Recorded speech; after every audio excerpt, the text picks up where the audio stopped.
भारत लगभग भारत की जो पूरी जनसंख्या है, उसका 40% ऐसी जनसंख्या है जिसकी उम्र 18 से 35 या 40 साल के बीच में है। यानी यह देश है युवाओं का। वर्तमान समय में भारत में सबसे अधिक जनसंख्या युवाओं का ही है और ये युवा ही राष्ट्र के निर्माता होते हैं या फिर देश के कल के नए कल के सृजनकर्ता भी होते हैं। तो आज का दिन है 12 जनवरी और आज के दिन भारत में सेलिब्रेट किया जाता है या फिर मनाया जाता है राष्ट्रीय युवा दिवस के नाम पर, यानी नेशनल यूथ डे। आज स्वामी विवेकानंद का जन्म जयंती भी है और स्वामी विवेकानंद के जयंती पे ही भारत देश में राष्ट्रीय युवा दिवस के रूप में भी मनाया जाता है। तो नमस्कार, एसबीआई ट्यूटोरियल में आपका स्वागत है और आज का जो सेशन है वो है नेशनल यूथ डे यानी राष्ट्रीय युवा दिवस और स्वामी विवेकानंद से जुड़ी हुई कुछ महत्वपूर्ण बातों को। जैसा कि हम जानते हैं कि स्वामी विवेकानंद भारत को और हिंदुत्व को, सनातन धर्म को विश्व पटल पर लेकर गए थे और इनका जो मुख्य संदेश या मुख्य लक्ष्य था वो था कि देश के युवाओं का सक्रिय होना और राष्ट्र हित में या फिर राष्ट्र के निर्माण में देश के युवाओं को जोड़ना। इसीलिए इनके जयंती को राष्ट्रीय युवा दिवस के रूप में भी मनाया जाता है। तो वीडियो में आगे बढ़ते हैं। सबसे पहले आप सबों को नेशनल यूथ डे का बहुत बहुत शुभकामनाएं। यदि आप युवा हैं तो आपका कर्तव्य बन जाता है कि आप अपने देश के लिए कुछ ऐसा काम करें जो सिर्फ आपके लिए सही ना होकर देश के हित या फिर राष्ट्र के हित में हो। तो आज 2026 का नेशनल यूथ डे पे आप सभी को शुभकामनाएं और वीडियो को स्टार्ट करते हैं कुछ प्रश्नों के साथ। वो प्रश्न क्या होंगे जिनका उत्तर इसी वीडियो में आपको मिलने वाला है। प्रश्न होगा क्यों मनाया जाता है राष्ट्रीय युवा दिवस और कुछ खास बातें जैसे कौन थे स्वामी विवेकानंद, 12 जनवरी का महत्व क्या है, जो आज का दिन है 12 जनवरी उसका महत्व क्या है। उसके साथ साथ नरेंद्र नाथ दत्त कैसे बन गए स्वामी विवेकानंद। इससे साफ स्पष्ट हो रहा है कि स्वामी विवेकानंद का जो बचपन का नाम था वो था नरेंद्र नाथ दत्त। वो बाद में स्वामी कैसे बने, फिर उनका नाम विवेकानंद कैसे पड़ा। जिस तरह से सिद्धार्थ का नाम गौतम बुद्ध पड़ा उसी तरह से इनका भी नाम नरेंद्र नाथ दत्त से स्वामी विवेकानंद पड़ जाता है। तो इसके विषय में बात करें कैसे आखिर इनका नाम स्वामी विवेकानंद पड़ता है। साथ में कैसे बने हिंदू व सनातन धर्म के सबसे बड़े प्रचारक जो कि विश्व पटल पे हिंदू या सनातन धर्म का प्रचार भी करते हैं। इसके साथ हम देखेंगे कि किसने लागू किया राष्ट्रीय युवा दिवस, जो 12 जनवरी को मनाया जाता है राष्ट्रीय युवा दिवस। इसको लागू किसने किया इसके बारे में भी देखेंगे। इसके साथ साथ हम देखेंगे अमेरिका का धर्म सम्मेलन जो शिकागो का प्रमुख धर्म सम्मेलन हुआ था, जिसमें विश्व से बहुत जगह से लोग आए थे और अपने अपने धर्म और अपने अपने देश के विषय में कुछ बातों को, अहम बातों को रखे थे, उसके बारे में भी हम लोग जानेंगे। तो आज का इन्हीं सब कुछ टॉपिक्स पे वीडियो होने वाला है, तो वीडियो के अंत तक बने रहें ताकि आप पूरा जानकारी आपको मिल जाएगा कि स्वामी विवेकानंद की जीवनी और राष्ट्रीय युवा दिवस का महत्व, इन सभी बातों की पूरी जानकारी आपको आज की इस वीडियो में मिलने वाली है।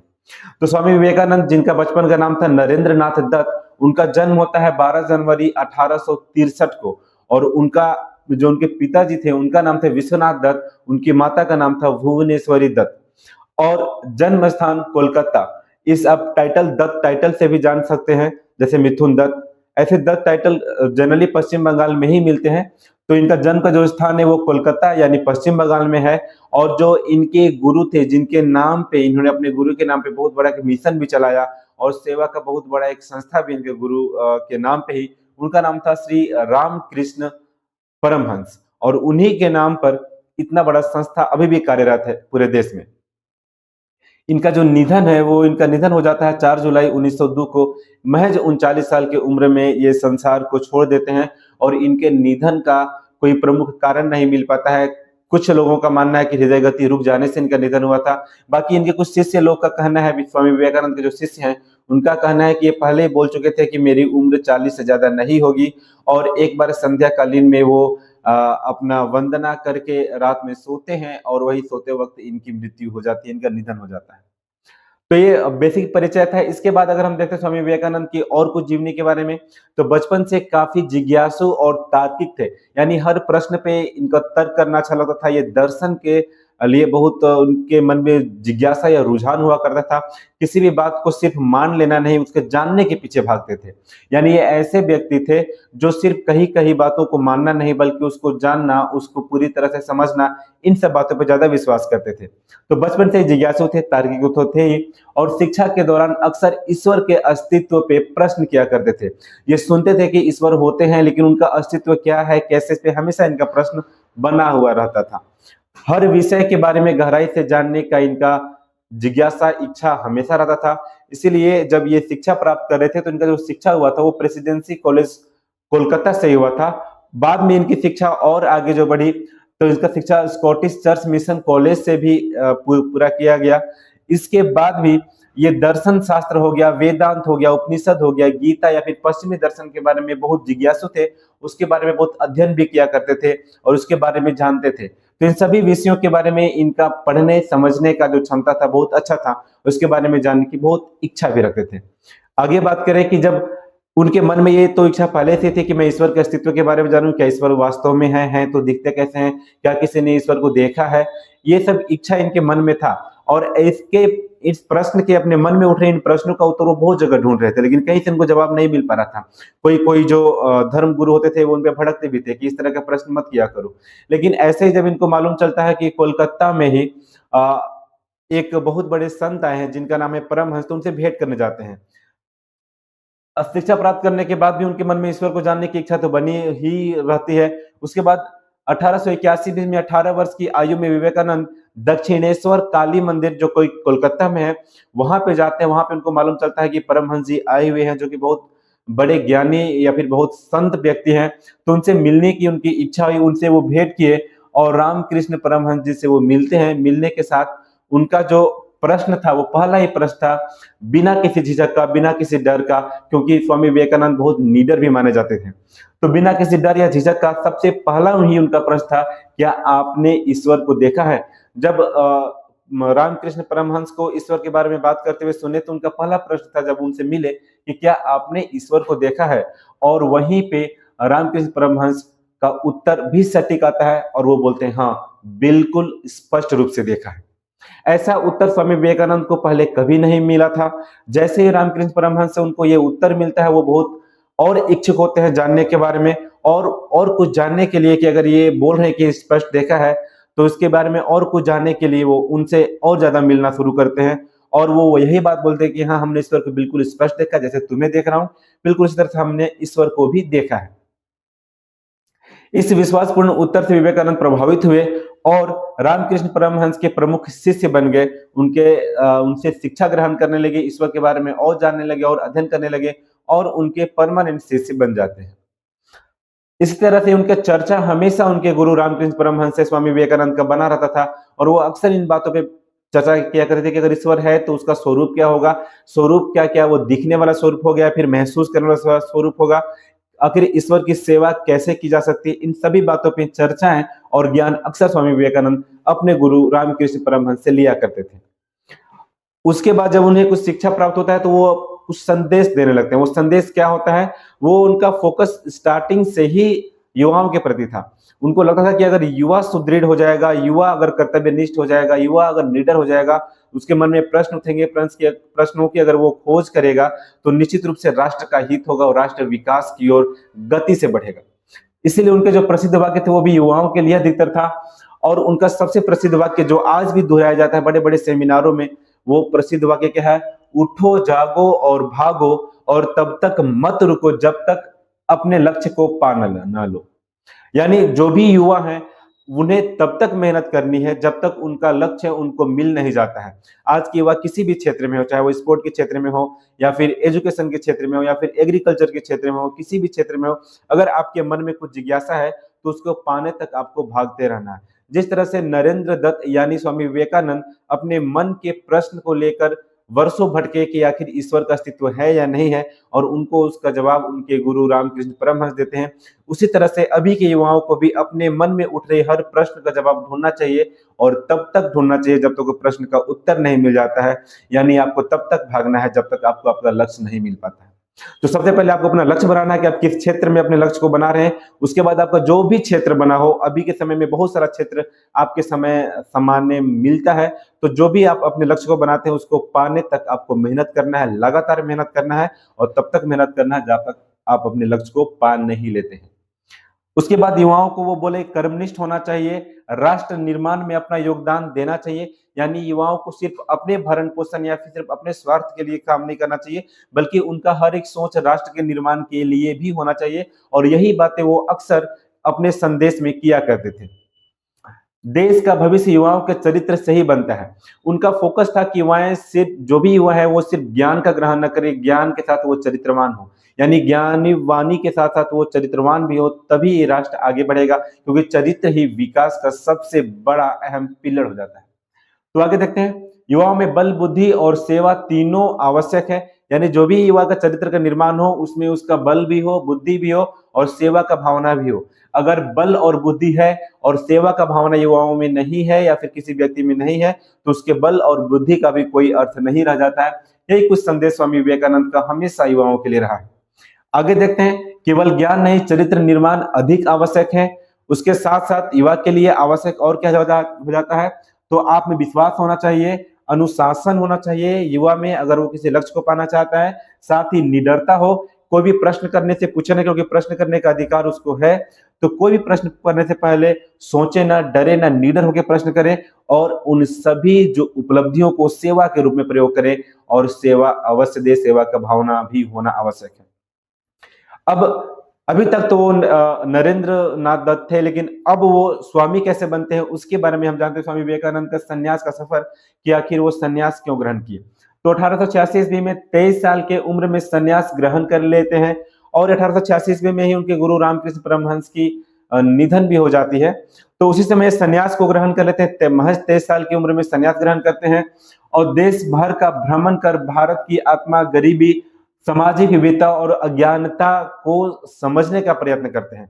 जब उनके गुरु का निधन हो जाता है उस समय वो सन्यास में आते हैं और उनका सन्यास में आने के बाद ये भी कहना है कि सन्यास बांधता नहीं बल्कि मुक्त करता है, ताकि अब दुनिया को समझ पाए। इसीलिए वो पूरा भारत का भ्रमण करते हैं और भारत को समझने निकलते हैं कि भारत में गरीबी क्या है, भारत में सामाजिक असमानता क्या है, भारत की आखिर आत्मा क्या है। तो पूरे भारत क्या, वो सभी विविधता को लेकर भ्रमण करते हैं और एक लंबी यात्रा पर निकल जाते हैं। उसी यात्रा के दौरान उनको कुछ और नया नया चीज सीखने को मिलता है और जब वो अपने उपदेशों को कहीं देते हैं तो उनके सन्यास के कारण ही लोग उन्हें स्वामी कहना शुरू कर देते हैं और यहीं से उनका नाम स्वामी नरेंद्र नाथ दत्त हो जाता है। लेकिन अभी उनका विवेकानंद नामकरण ऐसा कुछ प्रचलित नहीं हुआ था, क्योंकि ये किसी व्यक्ति खास ने उनका नाम विवेकानंद नहीं दिया था। विवेकशील थे, वो तर्कशील थे, इसी कारण उनका नाम विवेकानंद पड़ा, क्योंकि विवेकानंद का मतलब होता है विवेक में रहना और आनंद में रहना। यानी विवेक, जिसके अंदर विवेक भी हो और आनंद भी हो।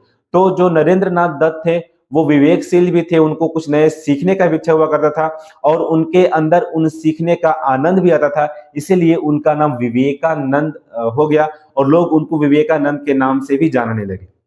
और यहीं से इनका नाम स्वामी विवेकानंद हो गया, जो कि पहले सिर्फ नरेंद्र नाथ दत्त थे। इसके बाद हम जानते हैं उनका शिकागो का वो ऐतिहासिक घटना, फिर ऐतिहासिक सम्मेलन, जिसके बाद उनकी प्रसिद्धि या फिर पूरे विश्व में भारत या फिर सनातन या हिंदू धर्म की प्रसिद्धि बढ़ जाती है। वही था शिकागो का वो ऐतिहासिक घटना या फिर ऐतिहासिक सम्मेलन। इसके बारे में देखते हैं तो 1893 ईस्वी में शिकागो में, जो कि अमेरिका में है, वहां पे विश्व धर्म महासभा का आयोजन होता है, जहाँ पे अलग अलग धर्म से लोग पहुंचते हैं, अपने धर्म का प्रचार करते हैं, अपने धर्म की अच्छी बातों को बताने के लिए वहां पहुंचते हैं, अपने धर्म और देश की बात को बताने के लिए वहां पहुंचते हैं। तो स्वामी विवेकानंद को भी वहां जाने का अवसर प्राप्त होता है। वो निश्चय करते हैं कि हम वहां जाएंगे और वो भारत और हिंदू धर्म के गहराइयों को विश्व पटल पर लाने का निश्चय कर लेते हैं। हालांकि उन्हें कोई आधिकारिक रूप से निमंत्रण नहीं मिला हुआ था, कोई आधिकारिक फंडिंग नहीं हुई थी उनको वहां जाने के लिए, फिर भी उनका दृढ़ निश्चय था कि हम जाएंगे और वो लोगों की सहायता लेकर किसी तरह वहां पहुंचते हैं। और वहां जाने से पहले वो बहुत सारे और देशों में होते हुए जाते हैं और वहां के लोगों से वार्तालाप करते हुए जाते हैं, अपने सभी अलग अलग धर्म के धर्म गुरुओं को भी प्रेरित करते हैं कि आप वहां पर चलें और अपने धर्म के बारे में कुछ बात को रखें, अपने देश के बारे में कुछ बात को रखें। और जब ऐसी कुछ घटनाएं हो जाती हैं, फिर वो पहुंच जाते हैं शिकागो में, जो कि अमेरिका में है। और वहां पे जो वो ऐतिहासिक सम्मेलन था, ऐतिहासिक महासभा था, वो 11 सितंबर 1893 को शिकागो में धर्म महासभा का आयोजन होता है। और दुनिया भर के धर्म गुरुओं के बीच गेरुआ वस्त्र में पहुंचते हैं। जो स्वामी विवेकानंद का तस्वीर भी देखे होंगे, तो उनका जो वस्त्र है वो गेरुआ वस्त्र ही है। और उसी वस्त्र में वो वहां पहुंचते हैं, अपने देश के बारे में कुछ बताने, अपने देश, अपने धर्म, अपने सनातन या फिर हिंदू धर्म के बारे में कुछ प्रमुख विषयों को रखने, अपने विचार को व्यक्त करने वहां गेरुआ वस्त्र में पहुंचते हैं। गेरुआ पगड़ी भी उनके पास होता है और गेरुआ वस्त्र भी होता है। मंदिर पर जाते ही प्रसिद्ध संबोधन से सबको आकर्षित कर लेते हैं। हम पहले भी सुने हुए हैं कि जब स्वामी विवेकानंद वहां पहुंचते हैं, तो वहां पे एक प्रसिद्ध संबोधन जो वहां के लोगों को संबोधित करते हैं स्वामी विवेकानंद, वहीं से उनकी प्रसिद्धि बढ़ती है, उनकी लोकप्रियता बढ़ जाती है। लोग उनको अच्छा सन्यासी या अच्छा व्यक्ति मानने लगते हैं। और वो प्रसिद्ध संबोधन क्या था? Sisters and brothers of America. Sisters and brothers of America, ये उनका प्रसिद्ध संबोधन था, जिसको सुनने के बाद सभा में जितने भी लोग थे उनके बीच तालियों की गड़गड़ाहट रुक नहीं रही थी। और लगभग 2 मिनट से अधिक समय तक ये तालियां सिर्फ एक वाक्य पर चल रही थी कि sisters and brothers of America. इससे पहले वहां जो भी जाते थे वो सभी वहां के लैंग्वेज या फिर वहां के जो भावना है उसमें बोलते थे कि लेडीज एंड जेंटलमैन। लेकिन लेडीज और जेंटल में एक कॉमन वर्ड हो चुका था, लोग सुन सुन के पक चुके थे, कुछ नया मिल नहीं रहा था। और जैसे ही वो बोलते sisters and brothers of America, यहाँ से उनको ये अनुभव होता है, वहां के लोगों जो बैठे हैं उनको ये अनुभव होता है कि ये जो व्यक्ति है वो अमेरिका के सभी लोगों को अपना भाई और अपना बहन या फिर यानी अपना परिवार मानता है। और यही बेस है सनातन धर्म का भी, क्योंकि सनातन जो चलता है वो वसुधैव कुटुंबकम पे चलता है। वसुधैव कुटुंबकम यानी पूरा विश्व एक परिवार की तरह है। और इसी का परिभाषा वो वहां पे देने गए थे, जिसका एक आदर्श उदाहरण पेश करते हैं इस एक वाक्य से। सभागार में तालियां गूंज उठी और तालियां लगातार चलती रहती हैं। और यहीं से विश्व भर में उनके भाईचारा का भी सराहा जाता है। भाईचारा के विचार को लोग समझते हैं और उनकी काफी प्रशंसा होती है। बिल्कुल ऐसे ही ये रियल इमेज है, इसलिए उतना क्लियर नहीं है। ये रियल इमेज है उस सभागार का, जिस सभागार में लोग अपने अपने धर्म के प्रति कुछ कहने पहुंचे थे। और ये वहां का रियल इमेज है। अगर बात करें तो ये स्वामी विवेकानंद, और ये यही जनरेटेड इमेज है आपको बताने के लिए किस तरह से वो इसी गेरुआ वस्त्र धारण किए हुए पहुंचते हैं और सनातन धर्म के बारे में, भारत के बारे में, भारत के आत्मा के बारे में, भारत के व्यक्ति के विचारों के बारे में शिकागो में अपनी बात को रखते हैं। इनका एक और वाक्य है, yes we can and we will do, यानी हाँ हम कर सकते हैं और हम करेंगे। यदि किसी के अंदर ये निश्चय हो जाए तो वो निश्चित रूप से अपने लक्ष्य को प्राप्त कर सकता है। यही ये बात बोलते हैं, yes we can and we will do. अब इसके बाद शिकागो की ऐतिहासिक घटना की अगर बात करें तो उनकी भाषण से भारत दर्शन और हिंदू विचारधारा को व्यक्त किए, जिससे लोग प्रभावित भी हुए और सभी धर्मों का सम्मान दृष्टि की बात कही। उन्होंने कही कि सभी धर्म को, हालांकि मैं सनातन हिंदू धर्म से आता हूं, लेकिन हमारे धर्म का बेस यही है कि हम सभी विचारधाराओं को उतना ही सम्मान दें, उतना ही उसको अहमियत दें और उतना ही अपनापन माने। यानी सभी धर्मों को सम्मान देने का दृष्टि भी रखते हैं।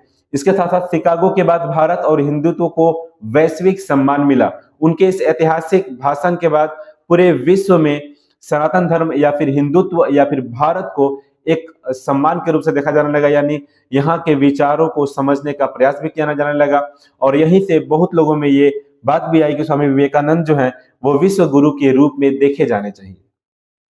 इसके बाद बात करते हैं तो 1886 में स्वामी विवेकानंद जी के जो गुरु थे रामकृष्ण परमहंस, उनकी मृत्यु हो जाती है। उनकी मृत्यु के बाद 1893 तक भारत भ्रमण किया। शिकागो से लौटने के बाद जब भारत भ्रमण करके शिकागो गए, वहां से जब लौटे उसके बाद वे आश्रम आकर सेवा भाव से जुड़ गए, यानी लोगों को सेवा करने लगे।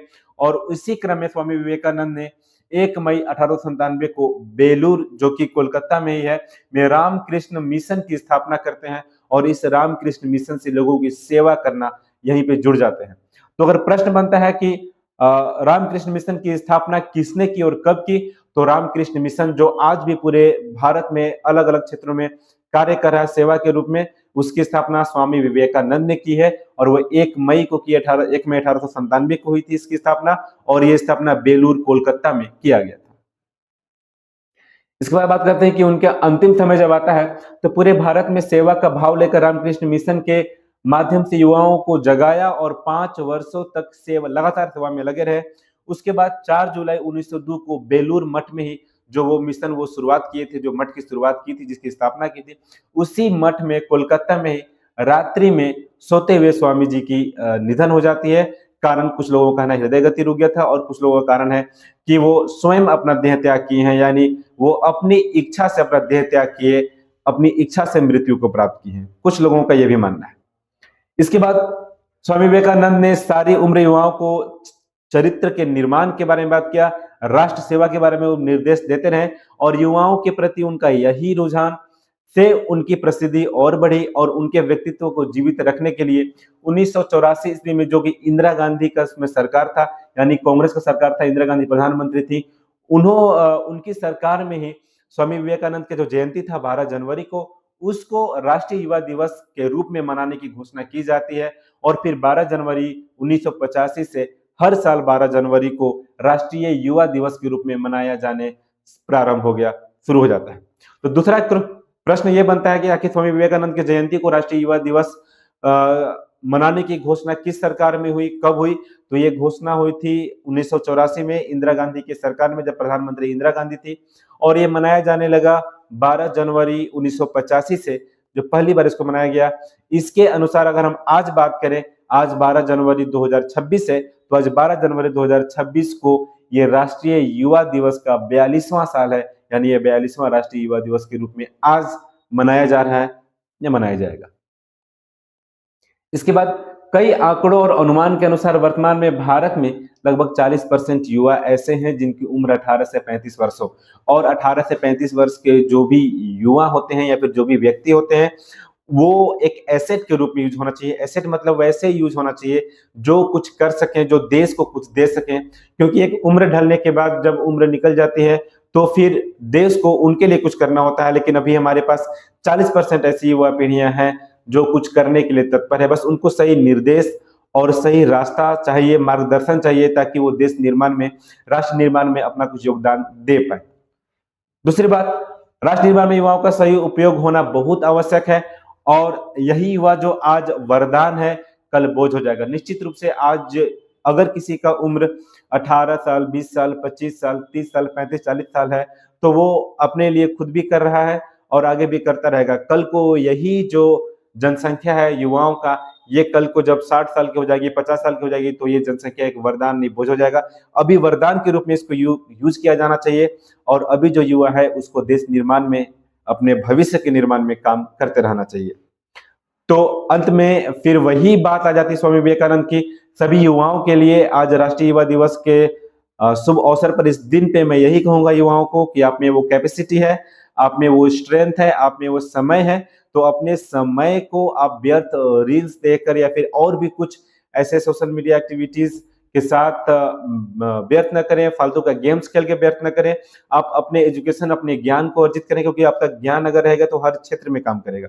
तो सभी युवाओं को मैं यही कहना चाहता हूँ कि आप अपने जीवन में कोई ना कोई लक्ष्य को साधें, अपना कोई ना कोई लक्ष्य बनाएं, और जब तक लक्ष्य प्राप्त नहीं हो जाता है तब तक उठो, जागो और भागो। जब तक लक्ष्य प्राप्त नहीं हो जाता है तो आपको मेहनत ही करना है, और बहुत मेहनत करना है, तभी अब इस भाग दौड़ भरी दुनिया में जहां पे कंपटीशन ही कंपटीशन है, आप सक्सेस हो पाएंगे। तो एकदम समय व्यर्थ न करें, मेहनत करें, तभी कुछ संभव है, जीवन में सफलता पाएंगे, अपने लक्ष्य को हासिल कर पाएंगे।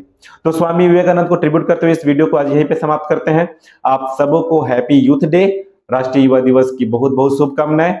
और एक बार फिर से मैं बोलना चाहूंगा कि यदि आपको ये सेशन स्वामी विवेकानंद की जीवनी की पूरी जानकारी या फिर राष्ट्रीय युवा दिवस के बारे में जो जानकारी दी गई है ये पसंद आई हो, तो हमारे YouTube चैनल SBIT ट्यूटोरियल को लाइक करें, सब्सक्राइब करें, शेयर करें और बेल आइकन दबाना ना भूलें।